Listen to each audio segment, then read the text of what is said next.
నమస్తే అండి యూట్యూబ్ ప్రేక్షకులకు. ఇప్పుడు మీరు స్క్రీన్పై చూస్తున్న అమ్మాయి పేరు లలిత. అమ్మాయి గారి వయసు వచ్చేసి 33 సంవత్సరాలు.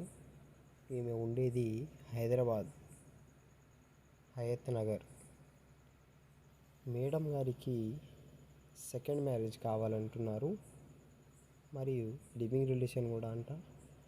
మీలో ఎవరైనా ఈమెతో లివింగ్లో అయినా సెకండ్ మ్యారేజ్ చేసుకోవాలనుకుంటే స్క్రీన్పై చూస్తున్న నెంబర్కు కాల్ చేసి మేడం గారి డీటెయిల్స్ కనుక్కోవచ్చు.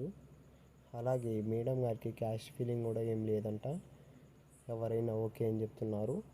మీరు ఎవరైనా ఈమెతో లివింగ్లో అయినా మ్యారేజ్లో అయినా జీవితం కొనసాగించాలనుకుంటే మన స్క్రీన్పై చూస్తున్న నెంబర్కి కాల్ చేసి మరెన్నో కొత్త ప్రొఫైళ్ళ కోసం మన ఛానల్ని లైక్, షేర్ అండ్ సబ్స్క్రైబ్ చేసుకోవడం మాత్రం మర్చిపోకండి. ధన్యవాదాలు.